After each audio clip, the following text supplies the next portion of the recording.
So that's sort of the best case scenario for Cuban's company. When you start to look at some of the other drugs, what I found was that the prices are the same or lower at retail pharmacy, which is remarkable. Imatinib is a very rarely used drug. And when you combine that, I think about 10,000, maybe 15,000 people in America take imatinib. So you're talking about a really small number versus 300 million people. Again, 90% of people have insurance and aren't going to pay anything for imatinib. So you're looking at that 10% of that population. So you're talking about 1,500 people that can get imatinib at this price, which is a good price. But again, not an amazing price and not something that's sort of like a breakthrough or that's sustainable for that matter. So if you look at a lot of the other medicines, like albendazole is the second one that he points out, I found that the price of albendazole is the same at not only retail pharmacy, but his digital pharmacy competitors. So again, this is not the first digital pharmacy. It won't be the last. GoodRX partners with the digital pharmacy. There are a number of other ones like GeniusRx and several others that provide the same service, the same business model, and the same prices, and they're not particularly great. Again, this is a really low margin industry. It's not a surprise because there's no margin to pass. If there was this gigantic margin available to pass on to the consumers, then Walgreens wouldn't have a 3% operating margin. They'd have a 30% operating margin. But that operating margin gets competed away because that's how business works. That's how the free markets work. And this is a free market as there's ever been any. I mean, this is really the freest market there is. Every company's cutting each other down by 1% if they can, 50 basis points if they can. This isn't branded pharma where there's this sort of free-for-all, if you will. And that free-for-all, again, I think is a good thing because it's the innovation period where drug companies get to recoup their losses on other products and all the work and risk they took on their main products. So now, and I would encourage you to do this with your own medicine or medicines you may take or whatever, but go ahead and type in your own medicine into Marc Cuban's CostPlus drug company and see if you can't find a similar drug. Again, once you include the shipping cost, which is the major cost here in my opinion, you'll see that what looks like a lower list price is actually just the same price or a higher price. So I did Lipitor, which my doctor urges me to take. I still haven't taken it. And I looked at amlodipine. I looked at other sort of just run-of-the-mill average Joe medicines. The average Joe does not need a drug for CML or amoebiasis, a very rare infection that albendazole treats. The average Joe is on a blood pressure drug, metformin, drugs like that. So you can put in these regular run-of-the-mill sort of medicines into this app, and you'll see that they're not any cheaper than anywhere else. And again, my point is, it's because they can't be cheaper. There's no way you could do this without willingly losing money. Again, if he wants to donate, if you want to buy a drug for $5 and sell it for $3, cool. By all means, that's called philanthropy. But if you want to make a business out of this, you have to do what everyone else is doing, which is just you buy the drug for $5, sell it for like $6, and hope that you can make a profit in between. And that's sort of the Cuban effort. I don't think it's going to work in the long run. That's sort of the spiel I have. I think it's sort of disgusting, quite frankly, to sort of point to some wrong drug price and sort of try to suggest that you're the good guy and suggest that you're saving prices, having this big 99% price decrease and like get people to sort of feel good about that when it's not a genuine sort of thing. So again, GoodRx does this as well. So I'm not saying that he's the only one, but again, it's highly disingenuous and it may fool some of the people. An old saying, you can fool some of the people all the time. But the reality is that he has to sort of still stay in business somehow. And I think after a couple of quarters, when the sort of pizzazz dies down, the articles stop, and the question is, okay, are you making money? Or do you want to continue funding this enterprise? That's going to be sort of the question that he's going to have to figure out. And again, I think these are sort of low volume opportunities. There's no reason why you wouldn't get Lipitor at your local pharmacy. You can buy other products at your local pharmacy. It's very convenient usually. There's no real reason to sort of wait for a medicine in the mail when you can simply go to the pharmacy. Given, Marc Cuban is obviously a business person, do you think that this is a calculated play as a kind of PR thing for him? Because obviously he would have researched the industry and realized that he's probably not going to turn this into a cash cow. Clearly the publicity is always welcome, right? It doesn't hurt to be, referred to as sort of a hero. I don't care for publicity, as people know. I don't court it. I, in fact, sort of court anti-publicity. I think it's sort of an overrated, sort of hedonistic sort of thing. And, I think a big point that I was trying to prove in 2015 is all the sort of hate or love in the world doesn't make a difference to your daily day-to-day life. I don't think I was exactly right in that estimation, but I still feel like my general point is that, you can have the world hate you and it doesn't really, for false expenses, at least, it doesn't really change anything. And again, the reciprocal is true, which is you can have the world love you because they think you're doing something great, but at the end of the day, if you're not actually doing something great, I'm not sure how great you can feel about that.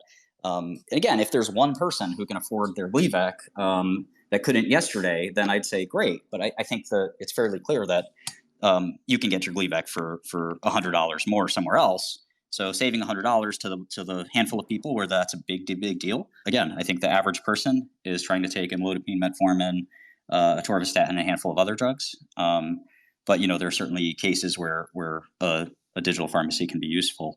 So I think for him, again, I'm speculating here because he's not here. One thing I noticed is Cuban has sort of a habit of starting companies, and then he's a serial entrepreneur, and it's not uncommon for him to abandon an effort and move on, which, again, there's nothing wrong with that. That's what entrepreneurs do every day. One I was familiar with when I had sort of a little brouhaha with him. I had I saw that he was promoting an app called CyberDust. I don't know if anybody actually used CyberDust, but I don't think it's used at the moment. Go ahead, Parks. Do you have a comment on CyberDust? I don't have one on CyberDust. I had a tangentially related question. Do you think that same kind of race to the bottom and compression is going to hit these like DTC pharmacy-esque things? I think that, what a lot of tech people are realizing is healthcare isn't like the land of amazing margin, right? And I think that the amazing margin only exists on the branded pharma side. That anytime there's margin and high margin and no barrier to entry, the margin gets destroyed. I mean, that's the nature of the pharmaceutical business. I mean, I'm not going to say that every single one of the 6,000 SKUs that Cuban sells, he's competitive with. I do think there's probably a dozen or so SKUs where he's got a better price. But in general, that's because he's willing to throw money away. Anybody can have a lower price if they're willing to throw money away. I think that you have to find a way to sustainably be able to sort of provide a lower price that's economically rational. And I think other companies do that fine, right? There's dozens of companies like this that do this. And again, it's getting your name out there, getting some free publicity is pretty important. I found it sort of tongue in cheek that when Cuban said that he wasn't going to spend a dime on marketing, my response thinking in my head is, well, that's because he can't afford to. I mean, there's no room in the income statement to spend money on marketing. If you want to take money out of your pocket and spend it on marketing, that's fine. But, you can't spend money on marketing when you have a single digit margin. I mean, I think that's fairly obvious. You don't see too many pharmacies sort of advertising like crazy. They're sort of necessary. They don't need to advertise. They're necessary sort of businesses that you just sort of go to and use. You don't have to sort of see an advertisement for Walgreens to say, gee, I need to go fill my Lipitor prescription. Again, I'd sort of want to focus on the average use case, what the average American goes to the pharmacy. I want to say that Walgreens filled 400 million scripts last quarter. Most of those scripts are not for specialty medicine. Most of those scripts are for general medicine, that the average American uses: blood pressure, overactive bladder, birth control, depression. Those are sort of what people focus on. When we talk about something like ITP or CML or some really weird disease, that's not what your sort of average American is going to the pharmacy for. It doesn't mean that those drugs aren't important. They're really important. In some ways, they're more important. And again, if there's a way to sort of provide those really weird, opaque markets with a better cost, that's great. Again, I don't see how mathematically you can do it. Everybody has access to those generics at the same price. The generic companies, and again, I take it from my personal experience, you're desperate for customers. I mean, you're willing to sell your product to anyone for virtually any price that's above your cost of goods sold. So I think that there isn't this sort of special sauce that he's got that can get products and procure them at a lower price. I mean, it's just not possible. Every company in the world is trying to procure, every pharmacy in the world is trying to procure the same generics at a low price. So he doesn't have a special sort of sauce. I don't think he can say, I'm Marc Cuban, so you should sell it to me for 30% off. I don't think that works for most generic companies. It may work for CVS or Walgreens, I will say. Their buying power is so large that you sometimes will give them a pretty deep discount. I don't know this sort of false publicity thing, if it makes you feel good, great, but for me, I think like empty compliments aren't, I work with CML patients, as you know. We do a lot of prescribing of imatinib, and I've actually, Novartis shut down their patient assistance program really early on this year, and that was kind of a problem for us because a ton of our patients get free drug from Novartis normally, and so we couldn't do that. And these patients are already, not making much money. They are not well off financially, and so yes, we have used GoodRX, and it's just, for someone who's barely paying rent that, $40 that between the Marc Cuban price and the GoodRx price, that's a lot for them. And so it has been super helpful for us. I just wanted to point that out. Yeah, no, and I, as I said in my Substack article, I give full credit that this is sort of like a 50 to 70% off the best price available on in the pharmacy world, and that's something to be complimented. But it also raises my eyebrow because I can't find any other examples where you get that kind of savings with this. So for me, it'd be pretty easy to also do this. And again, if I'm serving 1,000 patients, at the end of the day, that's sort of the most amount of people I think Marc Cuban could have as customers here, since most other patients will have a tier 1 sort of formulary copay. They'll be on generic imatinib. So I think that 1,000 people perhaps could use this, and if you're saving 1,000 people $100 a month, it may cost you $1 million to get this publicity, which is arguably cheaper than a PR firm. So I think that it's cool. It's certainly a nice fit, but if he's just willing to lose money, then that's no different from having a charity. And I think that my focus is like, well, how do you do this as a business? I don't think the other companies are charging $100 for imatinib because they're getting it for $20 and they're pricing it up at $100. I think they're getting it for $130 or $100, and they're charging $120 or $150 or whatever they can get to make ends meet for their pharmacy. And so if there are people that can benefit from this, I think that's great. But I'd be curious if there is any benefit outside of imatinib, because again, the work that I've done doesn't show an obvious sort of benefit, and that would sort of be congruent with, there's just no special supply chain here. There's no special pocket of manufacturing that he's accessing that nobody else can access. Like, everybody has to deal with the same generic drug industry, right? Nobody can make Teva sell you medicine for 50% off. And there's no secret margin accruing into Walgreens or CVS that he can undercut. Like, to me, I'm just like, where are you promising this stuff? And I think the disingenuous thing is the big skeleton in this closet is like, imatinib's not $9,000. It hasn't been in a long time. Like, there's been 20 generics. Like, why would you tell people that in an attempt to sort of, glorify yourself in this company? Like, the reality is that's not what the market is right now. In fact, he'd be better off telling the truth, because at least you can believe that it's around 50 to 70% off. I think the problem comes in every other medicine. If you compare your generic price to list price, sure, it's 99% off, great. But that doesn't make you a great company as a generic company. That's what we're all pricing at. So to me, it's sort of like just a head scratcher. And again, sort of the only rational explanation is it's an attempt for some publicity. My question is, if the margins are so low in generics and the inferred impact is therefore relatively low within this broader drug pharmaceutical space, where do you think the bigger impact lies? Like, if you had to pick one or two, business ideas within this space, what would they be? Yeah, that's a good question. I mean, I think the HMO or managed care business is got pretty good margins. So if you look at like United Healthcare, they kind of have a ridiculous margin. The company's worth $350 billion, and their job is basically just to organize healthcare, right? And then they just push. They're more or less a cost-plus company, except they have around a 20% gross margin and much more sort of solid SG&A. So they have a real 10-15% net margin. And they're never actually taking any financial risk either. So they're just sort of getting billed. They're billing and getting paid without actually kind of taking any asset risk, so to speak. So to me, I think the healthcare insurers are probably the big food for either government or a competitor to chop up. They're very, very hard to sort of compete with for obvious reasons. So I think that, the real success story and sort of this digital health sort of big investment we've seen over the last 5 or 6 years, some of the biggest rounds ever done in some of these startups at huge valuations. I think that somebody that can figure out how to crack that market open of Anthem and the other major quote unquote insurers, they're really managed care providers now. There's very little actual insurance being done in terms of like a policy or some kind of like at-risk insurance. Most of it's just managed care. So United Healthcare, Aetna, Anthem, and so forth, like to the extent that somebody can compete with those companies, I think that'd be great. Originally non-for-profits. They somehow got sort of twisted in the 90s to becoming for-profit companies, and they've become gigantic monsters now. I'm not saying that they're not a solution. They are a solution for big employers to sort of think about their healthcare costs, but I also think that those companies benefit from inflation. There's no doubt about that. They court inflation. I've never had a problem with a formulary or an insurance company with raising prices. I raised prices on about a dozen different medicines. Only one of them got me into so-called hot water. The insurance companies enjoy that because they have a cost plus model.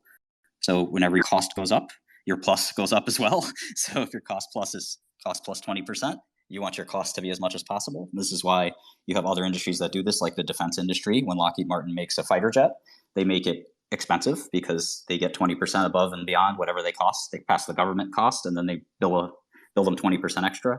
That's why it costs $1 billion for an airplane. I'm not saying that you can make an airplane cheaper. I'm just saying that it sort of benefits you to see that cost go up. And that's the same thing with health insurance. So it'd be nice if there was a solid government entity. Obviously, we see that when government supplies healthcare, like Medicare or Medicaid, it's fairly inefficient. They don't quite have the same gusto that maybe a publicly traded company may have. So there's no obvious answer here. I think people have been struggling with this question.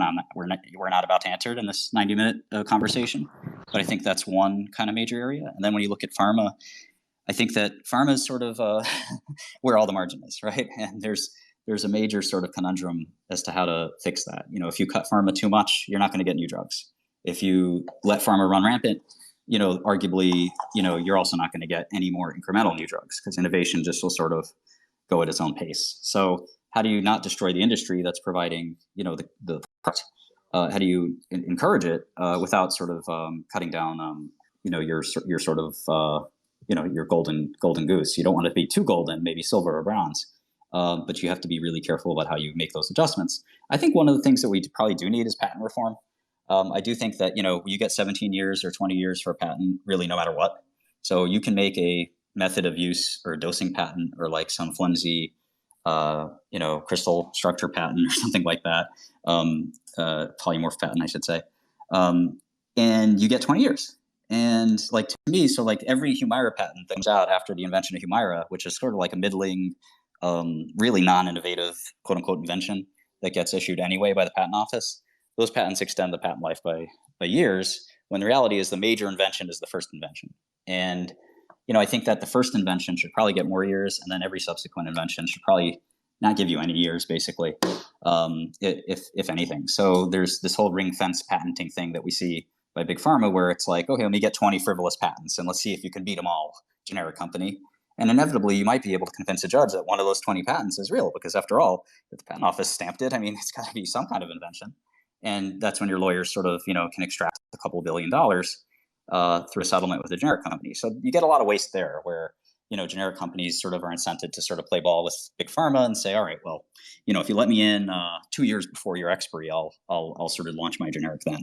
And it's kind of this like handshake where the generic company's starving. They need margins. So ultimately, they're willing to do a dance with the devil. 𝗪𝗏 is a good example, where 𝗪𝗏 is quite an interesting medicine. But, again, there's a bunch of patents that probably don't support it. And they've been sort of upheld because there's a $10 billion pie at the end of the year for Bristol Myers and Celgene to sort of make sure it stays there. And they've been willing to sort of do whatever it takes to stop those generics from coming in. So I think that, that part of the game, like, I don't think you could change too much of the basic pharmaceutical industry other than a couple of nips and tucks here. But I think the process of a drug actually going generic is kind of one that people don't quite understand, and again, could probably be made a little bit more rapid. Is it going to save a huge amount of money? I'm not so sure. I think biosimilars, are obviously another space. So, healthcare is expensive. I think that's something that, it's not driven by one person or one actor. Healthcare costs have risen since 1960 as a percentage of GDP. That's not because some company figured out that they could make more money. It's because there's demand and supply is limited, and marginal benefit of more life is way better than the marginal benefit of, say, an extra entertainment dollar or extra food dollar or an extra rent dollar. The benefit of health is something we all crave. Every one of us wants a longer, healthier life. And that's why GDP healthcare as a percentage of GDP has risen virtually metronomically. And I don't think that's going to stop. I think that every one of us, as their sort of basic needs are met, I think we're going to see us all demand healthcare more and more and more and more. It's one asset that you can never have enough of, quite frankly. Unlike those other assets where your marginal impact is quite low. After a while, I don't need more Netflix. After a while, I don't need more Hulu, but I would never say no to more healthcare. So I think that, you have this sort of conundrum that's sort of just, structural, and I think that the benefit, though, that we don't sort of appreciate is that pharmaceuticals get 10, 15 years to do their thing, and then they drop to rock bottom prices. And we're going to see that with cystic fibrosis drugs in 10 or 15 years that now cost $300,000. They'll be $100 a month, just like 𝗕𝗏𝗃. We're going to see that with biosimilars. We're going to see that with a whole crop of medicines. And right now, the 90s kind of big pharma boom that gave us statins, that gave us blood pressure medicines, that gave us birth control medicines, that gave us OAB drugs, that gave us a variety of diabetes drugs, that wave has passed, and now all those drugs are a couple of dollars. And I think that's an amazing thing. And that sort of shows me why the pharma industry works really well, because ultimately we have 90% of medicine in America is generic medicine, and you have access to this plethora of innovation that took place, and it's now sort of public open source, which is really cool because the drugs being made today and FDA approved today will be open source in 10 or 15 years. And I think that's a really cool business model. You don't get that with Coca-Cola. You don't get that with Crest toothpaste. You don't get that with virtually any other product where you have 15 years and that's that, right? Even Microsoft Windows is still around. I mean, there are no patents on Microsoft Windows, but we still use Windows and we still use Office and we still have these monopolies we have to contend with. You have no such thing in pharma. Lipitor went generic 10 years ago, and that's why it's pennies a pill. And I think that that's a really an amazing feature of this business. We get mad about the huge price that you get for 10 or 15 years, but the reality is without that huge price, we wouldn't have this sort of open source thing that happened. I will say, though, I think one thing that I did read was that he was going to utilize compounding pharmacy to maybe create, compounds of really expensive medication. So maybe he has some light of day there. But for the most part, it is largely a marketing sort of ploy. But if he does go into the manufacturing compounding side and maybe the PBM side, maybe he can shake some things up. Yeah, I mean, there's a lot of players in all those spaces too, and compounding obviously isn't ideal. We've seen some people go to jail for compounding, for cutting corners in compounding. It's not easy or fun to take a pill, chop it up, and try to give it as a different dose form. You can't just take a non-CGMP drug, non-FDA approved drug, and just compound it as the same dose form. That's not what compounding is made for. So he would have a hard time doing that.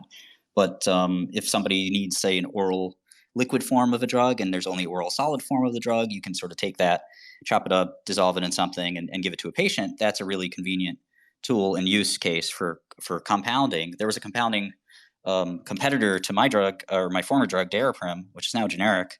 And that took no market share from us. So like people don't just use compounding just to lower prices. They use it in the case where you really need some alternate form or some other sort of important sort of change made to the medicine. Again, people like to write the story that people want to read, not the story that's true. And I think that that's sort of something I've seen many times. And that's why if you glance at the Marc Cuban CostPlus publicity, there are a lot of stories about, wow, this is saving people, on 𝗕𝗏𝗃's case, wow, this is going to save somebody $100,000 a year. And it just isn't. But it's a great story to read. I think a lot of industry insiders just kind of roll their eyes like, oh, yeah, okay, yeah. But 99% of people who read internet news or any other form of news are not industry insiders. And, that's fine. I mean, again, if you enjoy empty compliments and that boosts your ego and you feel better at night, then good. I don't enjoy empty compliments, nor do I fear empty scorn. So for me, it never really mattered that much.